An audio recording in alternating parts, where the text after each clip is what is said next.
എല്ലാവർക്കും നമസ്കാരം. വേദവിദ്യഹരിയിലേക്ക് സ്വാഗതം. നാളെ 1201 കർക്കിടക മാസം 4-ാം തീയതി, 2025 ആഗസ്റ്റ് മാസം 20-ാം തീയതി ബുധനാഴ്ച. നാളെ പുണർദ നക്ഷത്രവും ദ്വാദശി തിഥിയും.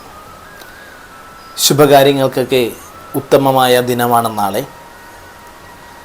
പുണർദ നക്ഷത്രം ജന്മനക്ഷത്രമായും പുണർദ നക്ഷത്രം ജനിച്ചിട്ടുള്ളവരുടെയും സാമാന്യമായ ദശാഫലങ്ങളും പൊതുവെയുള്ള സ്വഭാവവിശേഷങ്ങളുമാണ് നമ്മൾ ഇന്നത്തെ വീഡിയോയിൽ പറയുന്നത്.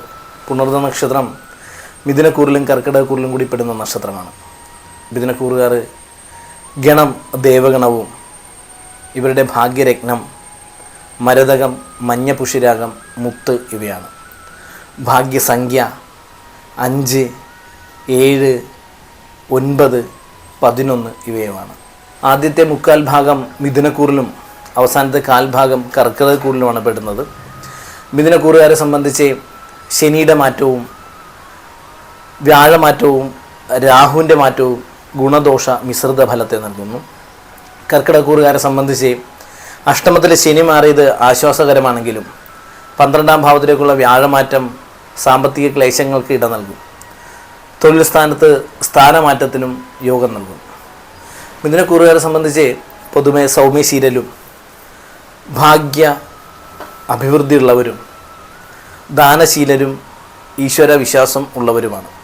പുണർദ നക്ഷത്രത്തിൽ ദശാനാഥൻ വ്യാഴമാണ്. ആയതിനാൽ തന്നെ ഇവരുടേതായ എല്ലാ കാര്യവും മിതമായ സൗമ്യമായ രീതിയിലായിരിക്കും കാര്യങ്ങളെല്ലാം നടക്കുന്നത്. പൂർവികമായ ധനത്തെ അനുഭവിക്കാൻ ഭാഗ്യം ഉള്ളവരും സ്വന്തം കാര്യങ്ങൾക്ക് വളരെ പ്രാധാന്യം നൽകിക്കൊണ്ട് തന്നെ സ്വപ്രയത്നത്തിലൂടെ ജീവിതത്തിൻ്റെ വിജയത്തെ കൈവരിക്കുന്നവരും ആയിരിക്കും ഇക്കൂട്ടർ. ചെറിയ ചെറിയ ചാബല്യങ്ങളുണ്ടെങ്കിൽ തന്നെയും എല്ലാവർക്കും സർവസമ്മതരായിരിക്കും ഇക്കൂട്ടർ. പുണർദ നക്ഷത്രം ദശാനാഥം വ്യാഴമായിരിക്കും.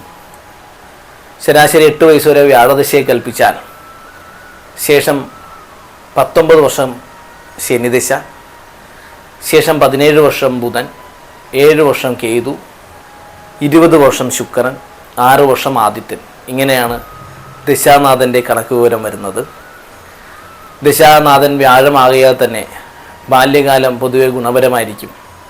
പ്രധാന വിദ്യാഭ്യാസ സമയം ശനിദശ വരുന്നതിനാൽ വിദ്യാകാര്യങ്ങൾ തടസ്സമുണ്ടാകാതിരിക്കാൻ പ്രത്യേകം ശ്രദ്ധിക്കണം. പ്രധാന വിദ്യാഭ്യാസ കാലഘട്ടങ്ങളിൽ ശനിയായതിൽ തന്നെ കഠിന അധ്വാനവും പ്രവർത്തനവും ബാല്യകാലത്ത് തന്നെ ഇവർക്കൊരു മുതൽക്കൂട്ടായി കൈവരുന്നതാണ്. കഠിന അധ്വാനികളും ഉത്സാഹശീലരും ധനം സമ്പാദിക്കുന്നതിനും ലഭിച്ച ധനത്തെ സൂക്ഷിച്ച് കൈകാര്യം ചെയ്യുന്നതിനും അതിസാമാന്യമായ കഴിവ് ഇവർക്കുണ്ടായിരിക്കുന്നതാണ്. ഇങ്ങനെ പൊതുവായിട്ടുള്ള സ്വഭാവവിശേഷണങ്ങൾ ഗുണപരമായിരിക്കുമെങ്കിൽ തന്നെയും ചെറിയ ചാബല്യങ്ങൾ ഇക്കൂട്ടരെ സംബന്ധിച്ചുണ്ടായിരിക്കും. വിശേഷിച്ച് മിഥുനക്കൂറിൽപ്പെട്ടവരെ ചെറിയ ചെറിയ കുശുമ്പുകളോ അസൂയകളും ഇവർക്കുണ്ടായിരിക്കും. കുടുംബത്തിനോടും സ്വജനങ്ങളോടും ബന്ധുക്കളോടും ആത്മാർത്ഥത കൂടി നിൽക്കും.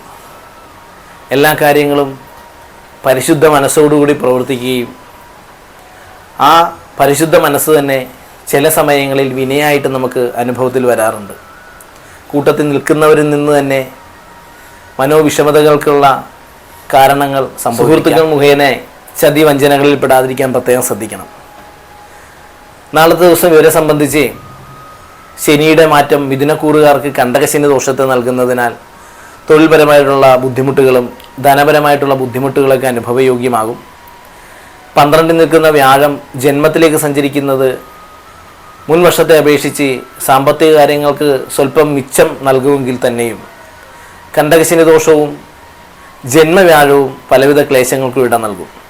കർക്കിടകക്കൂറുകാരെ സംബന്ധിച്ച് അഷ്ടമത്തിലെ ശനിയുടെ മാറ്റം ഗുണപരം ആണെങ്കിലും വ്യാഴത്തിൻ്റെ 12ലേക്കുള്ള മാറ്റം ധനനഷ്ടം, വീഴ്ച, ജോലിക്കുള്ള സ്ഥാനമാറ്റം, ജോലിസ്ഥലത്തുള്ള ക്ലേശങ്ങൾ, അഭിപ്രായ വ്യത്യാസങ്ങൾ, ദുഷ്കീർത്തി ഇവയ്ക്ക് ഇട നൽകുന്നതാണ്.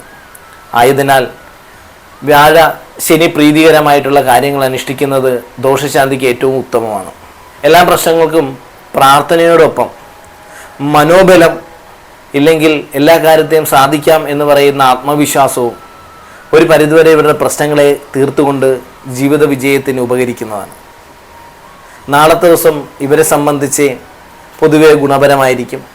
ബുധനാഴ്ചയും ദ്വാദശിയും കൂടി വരുന്ന ദിവസമാണ്. ആയതിനാൽ തന്നെ പ്രധാനമായിട്ട് ശ്രീരാമക്ഷേത്ര ദർശനം നടത്തുന്നതും ഹനുമൽ സ്വാമി ക്ഷേത്ര ദർശനം നടത്തുന്നതും നാളത്തെ ദിവസം അതിവിശേഷമായിരിക്കും. വിദ്യാർത്ഥികളെ സംബന്ധിച്ച് അവരുടെ മടി, ആലസ്യത, ദേഷ്യം ഇവ മാറുന്നതിന് അയ്യപ്പസ്വാമിക്ക് എല്ലാ പക്കപ്പിറന്നാൾ തോറും എള്ളു നിവേദ്യം നടത്തുന്നതും, തൊഴിൽപരമായിട്ടുള്ള കാര്യങ്ങൾ തടസ്സം നേരിടുന്നവർ പക്കപ്പിറന്നാൾ തോറും ശ്രീരാമസ്വാമി ക്ഷേത്ര ദർശനം നടത്തി പ്രാർത്ഥിക്കുന്നതും അവൽ നിവേദ്യം നടത്തുന്നതും അവരുടെ ദോഷങ്ങളെ മാറ്റാൻ ഉപകരിക്കും. നാളത്തെ ദിവസത്തെ ദോഷഫലങ്ങൾ മാറിക്കൊണ്ട് ജീവിത വിജയത്തിന് വേണ്ടിയിട്ട് ദേവീക്ഷേത്ര ദർശനം നടത്തി ഭാഗ്യസൂക്ത മന്ത്രപുഷ്പാഞ്ജലി, ത്രിപുരസുന്ദരി മന്ത്രപുഷ്പാഞ്ജലി ഇവർ നടത്തുന്നത് ഉത്തമമായിരിക്കും. പുണർന്ന നക്ഷത്രം ജന്മനക്ഷത്രമായിട്ട് ആചരിക്കുന്നവർ നാളത്തെ ദിവസം നവഗ്രഹ സ്ഥാനത്ത് ദർശനം നടത്തിക്കൊണ്ട് വ്യാഴഗ്രഹത്തിന് അർച്ചന നടത്തുന്നതും ബുധഗ്രഹത്തിന് പച്ചപ്പട്ട് സമർപ്പിക്കുന്നതും ഇവരുടേതായ ദോഷങ്ങളെ മാറ്റിക്കൊണ്ട് ജീവിത കുടുംബ അഭിവൃദ്ധിക്ക് ഉപകരിക്കുന്നതാണ്. പുണർന്ന നക്ഷത്രം ജന്മനക്ഷത്രമായും പുണർന്ന നക്ഷത്രത്തിൽ ജനിച്ചിട്ടുള്ളവർക്കും നാളത്തെ ദിവസം ഗുണപരമായിരിക്കട്ടെ എന്ന് പ്രാർത്ഥിക്കുന്നതോടൊപ്പം എല്ലാവർക്കും നാളത്തെ ദിവസം നല്ലൊരു ശുഭദിനത്തെ നേർന്നുകൊണ്ട് നന്ദി, നമസ്കാരം.